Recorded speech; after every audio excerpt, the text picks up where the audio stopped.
Hello friends, आज हम आ गए हैं जोधपुर के एक बहुत ही चर्चित स्थल जसवंत थड़ा। और आज हम ये जसवंत थड़ा घूमेंगे और जसवंत थड़ा घूमने के साथ में इसकी जो पूरी हिस्ट्री है इसकी भी हम जानकारी लेंगे। और यहाँ पे हमने अपनी गाड़ी को पार्क कर दिया है। पार्क करने के बाद में हम चलते हैं अंदर की तरफ और देखते हैं कि क्या कुछ हमें यहाँ पर देखने को मिलेगा। तो जैसे ही हम यहाँ से अंदर की तरफ हम चलते हैं तो इसका जो मुख्य द्वार है मेन गेट पर, यहाँ पर टिकट काउंटर है और यहाँ से हम टिकट लेंगे।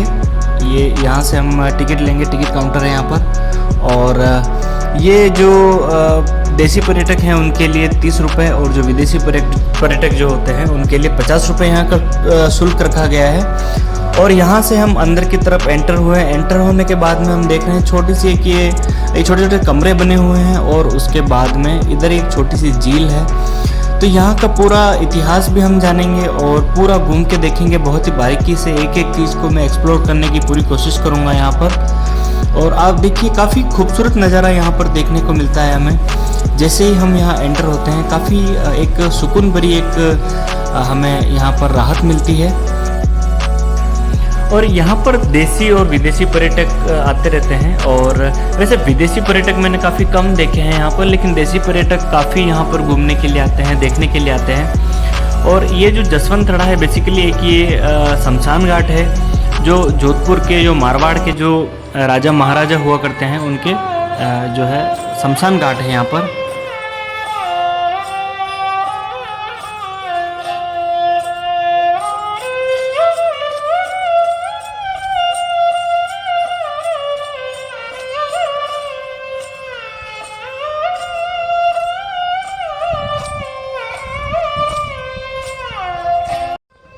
और यहाँ से आगे बढ़ते हैं हम। देखिए लाल कलर के जो पत्थर हैं, लाल रंग के जो पत्थर हैं, बलुआ पत्थर हैं और इनसे काफ़ी खूबसूरत स्ट्रक्चर यहाँ पर बने हुए हैं। और ये छोटे छोटे जो आप देख रहे हैं ये भी राजा महाराजाओं की छतरियाँ हैं, क्योंकि ये जो मारवाड़ का जो जितने भी राजा महाराजा हुए हैं उनका जो शमशान घाट हुआ करता था वो है मंडोर के अंदर। लेकिन ये जो यहाँ के जसवंत सिंह जो यहाँ के शासक हुए उनके बाद से सभी राजाओं का यहाँ पर उनका स्मारक बना हुआ है। स्मारक यानी कि उनका बाकी जितने भी राजा हुए हैं जसवंत सिंह के बाद में उनका सभी का शमशान घाट यहाँ पर है। और ये देखिए हम यहाँ से अंदर एंटर हुए हैं और ये जितने भी आप ये स्ट्रक्चर बने हुए देख रहे हैं छोटे छोटे, ये सारी यहाँ का इनका जो समाधि स्थल बना हुआ है, समाधि स्थल कह सकते हैं, इनका स्मारक है। यहाँ पर उनका दाह संस्कार हुआ था, राजाओं का अंतिम संस्कार। और यहाँ पर उनके निशानी के तौर पर ये छोटे छोटे से ये छतरियों की तरह यहाँ पर बनाए हुए हैं। हम यहाँ अभी जो मारवाड़ के जो शासक हुए हैं, क्योंकि ये जो स्मारक है जसवंत सिंह के स्मृति में बनाया गया है, तो हम ये भी जानेंगे कि जसवंत सिंह कौन थे, उसकी भी सारी हम हिस्ट्री जानेंगे। और ये देखिए ये इतना खूबसूरत दिखने वाला एक जो महल बना रखा है, महल नहीं बेसिकली एक ये स्मारक है, छतरी की तौर पर है उनका जो यहाँ पर दाह संस्कार हुआ था जसवंत सिंह का। और ये जो है संगमरमर यानी कि मार्बल, वाइट कलर का जो मार्बल है, सफ़ेद संगमरमर, उससे बना हुआ है। और यहाँ पर बहुत सारी ऐसी दीवारें हैं, इतना पतला मार्बल इसमें यूज़ किया गया है कि सूर्य की किरणें भी इसके आर पार अंदर की तरफ पहुंच जाती हैं। ये जो स्मारक है 2,84,000 रुपये में सरदार सिंह ने बनवाया था महाराजा जसवंत सिंह की याद में। और ये बनाया था 1899 यानी कि 1899 ईस्वी के अंदर सरदार सिंह ने ये जो है स्थान उनके लिए बनवाया था। 1619 से 1638 तक जो मारवाड़ के शासक रहे, जोधपुर के जो राजा रहे वो हैं गज सिंह। गज सिंह के बाद में उनके पुत्र 1638 से 1678 तक जसवंत सिंह रहे। लेकिन मारवाड़ के जितने भी शासक रहे हैं उनमें कुछ ऐसे शासक हैं जो कि अपनी वीरता के लिए प्रसिद्ध हैं। बाकी सभी ने मुगलों की गुलामी, अधीनता स्वीकार कर ली थी। और ये जो है महाराजा जसवंत सिंह हैं और इनके जो पिता गज सिंह थे, इन्होंने भी मुगलों की गुलामी जो है स्वीकार कर ली थी। जोधपुर शासक गज सिंह ने अपने जीवन काल में ही अपने बड़े पुत्र अमर सिंह राठौड़ के स्थान पर जसवंत सिंह को मारवाड़ का अगला उत्तराधिकारी घोषित कर दिया था। यानी कि अगले राजा की घोषणा कि मेरे बाद में मेरा जो पुत्र है अमर सिंह के स्थान पर जो है जसवंत सिंह को यहाँ का मारवाड़ का राजा घोषित किया जाता है। ऐसी घोषणा जसवंत सिंह महाराजा ने, जो गज सिंह थे, उन्होंने जसवंत सिंह के लिए पहले ही कर दी थी। तो इस बात पर अमर सिंह राठौड़ नाराज होकर शाहजहाँ के पास चला गया था, शाहजहाँ की शरण में चला गया था। और जब 1638 में गज सिंह की मृत्यु हो गई तब शाहजहाँ ने जसवंत सिंह को आगरा बुला लिया और वहीं पर उसका जसवंत सिंह का राज्याभिषेक करके राजा होने की घोषणा कर दी कि आज से जोधपुर का राजा जसवंत सिंह होगा, ऐसी घोषणा कर दी गई। और जसवंत सिंह ने आजीवन मुगलों की जो गुलामी रही उनकी, और शाहजहाँ ने कभी जसवंत सिंह को कंधार भेजा, कभी ईरान भेजा, कभी जमरूद भेजा, कभी दरमत के युद्ध में भेजा और कभी मराठों से लड़ने के लिए दक्षिण में भेजा। और इस तरह से आजीवन ये जो है जसवंत सिंह शाहजहाँ के लिए लड़ता रहा, शाहजहाँ के अधीन रहा और शाहजहाँ के लिए अनेक जगहों पर वो युद्ध करता रहा। जब शाहजहाँ बीमार हुआ और उस समय उसके 4 पुत्र थे, औरंगजेब, दारा शिकोह, शुजा और मुराद। जो शाहजहाँ था वो दारा शिकोह को अगला बादशाह बनाना चाहता था। हिंदुस्तान का अगला जो मुगल बादशाह है वो दारा शिकोह को बनाना चाहता था। लेकिन इस बात पर इन चारों भाइयों में जो है युद्ध शुरू हो गया।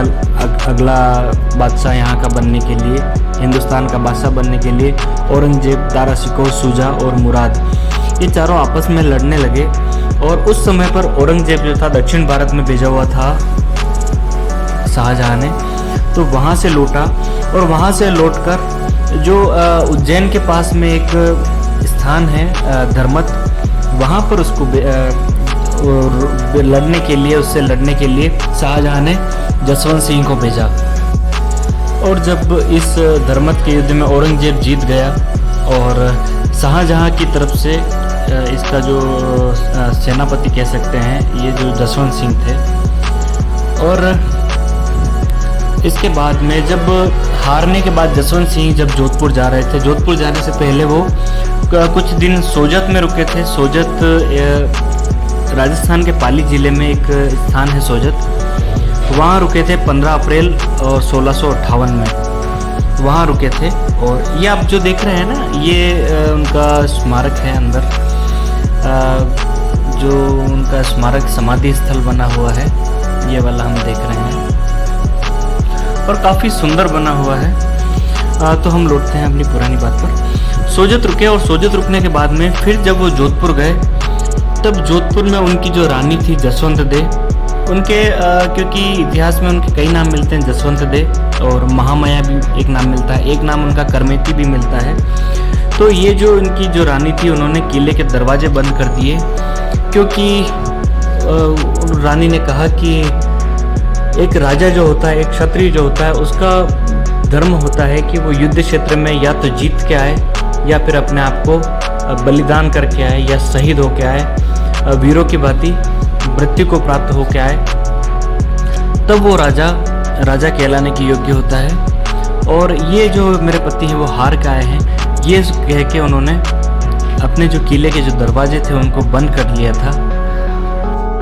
फिर जब उनको समझाया गया कि जसवंत सिंह ही है और हार के आए हैं, उसके बाद में समझाने के बाद में उन्होंने किले के दरवाजे खोले और जसवंत सिंह को किले के अंदर आने दिया था। और ये जो आप देख रहे हैं जसवंतथड़ा, ये बिल्कुल जोधपुर का जो किला है उसके जो मेहरानगढ़ का किला है उसके बिल्कुल पास में, इसके तलहटी में बसा हुआ है ये जो जसवंतथड़ा आप देख रहे हैं इस पर। और ये जो इस स्थान पर इस जसवंत सिंह के बाद में सुमेर सिंह, सरदार सिंह और उम्मेद सिंह और हनुमंत सिंह के भी यहाँ पर स्मारक बने हुए हैं। हम बात करते हैं हनुमंत सिंह के बारे में। हनुमंत सिंह वही जो जोधपुर के राजा हैं। जब भारत और पाकिस्तान का जब बंटवारा हुआ था उस समय कुछ देसी रियासतें, मेवाड़, मारवाड़ और आमेर और इस तरह से जो देसी रियासतें हुआ करती थी, उनको ये स्वतंत्रता दी गई थी कि जो राज्य है पाकिस्तान में मिलना चाहे वो पाकिस्तान में मिल सकते हैं, जो भारत के साथ रहना चाहे वो भारत के साथ रह सकते हैं, और जो स्वतंत्र रहना चाहें, अलग से अपना देश रखना चाहें, वो स्वतंत्र भी रह सकते हैं। और उस समय पर जो हनुमंत सिंह थे, इसमें पाकिस्तान की तरफ मिलने के लिए सहमति जताई थी कि हम भारत के साथ नहीं मिलकर हम पाकिस्तान के साथ मिलना चाहते हैं, ऐसी सहमति जताई थी। और उस समय जो सारी जो देसी रियासतें थे उनके एकीकरण का जो कार्यभार था वो सरदार वल्लभ भाई पटेल पर था, और उनके एक आईएएस अधिकारी थे वीपी मेनन, उन पर हनुमंत सिंह ने बंदूक भी तान दी थी पाकिस्तान के पक्ष, क्योंकि उन्होंने समझाया था कि आपको भारत के साथ रहना चाहिए। तो हनुमंत सिंह ने उन पर बंदूक तान दी थी कि मैं पाकिस्तान के साथ रहूँगा, पाकिस्तान के साथ में मेरा विलय होगा ये जोधपुर रियासत का।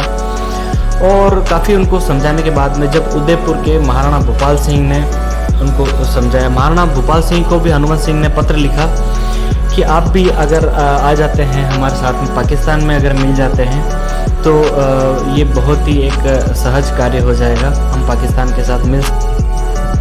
तब महाराणा भूपाल सिंह ने उनको पत्र वापस लिखा उसका उत्तर देते हुए कि अगर हमें देश के साथ गद्दारी करनी होती तो हमारे जो पूर्वज हैं वही कर गए होते, और आज हमारी जो रियासत है मेवाड़ रियासत, वो हैदराबाद से भी बड़ी रियासत होती। और ये तो हमारे पूर्वज ही निश्चित कर गए थे, हमारे पूर्वज महाराणा प्रताप, महाराणा सांगा और महाराणा कुंभा ये निश्चित करके गए थे कि हम अपने देश के साथ कभी, और हमारे देश और संस्कृति और हमारे धर्म के साथ हम कभी भी गद्दारी नहीं कर सकते। इसलिए ये तो पूर्व में निश्चित हो गया था कि हम भारत के साथ रहेंगे। तो ये जवाब सुनकर हनुमंत सिंह ने अपना जो डिसीजन बदला और फिर भारत के साथ विलय पर हस्ताक्षर किए, और ये इतिहास रहा। और एक तरफ जब सारा मारवाड़ और आमेर और जितने भी राजा महाराजा मुगलों की गुलामी कर रहे थे, उस समय मेवाड़ के अंदर मेवाड़ के जो महाराणा हुआ करते थे, राजा जितने भी हुआ करते थे, वो सभी मुगलों से पंगा ले रहे थे, मुगलों से लोहा ले रहे थे, उनसे युद्ध कर। और जब औरंगजेब शासक बन गया उस समय मेवाड़ के अंदर महाराणा थे, महाराणा प्रताप के जो पुत्र हैं, महाराणा प्रताप के पुत्र हैं महाराणा अमर सिंह, उनके पुत्र महाराणा करण सिंह, उनके पुत्र महाराणा जगत सिंह, और उनके जो पुत्र हैं महाराणा राज सिंह, जिन्होंने राजसमंद झील की झील बनवाई थी। और उसके बाद में उन्होंने झील बनवाने के बाद में श्री नाथद्वारा में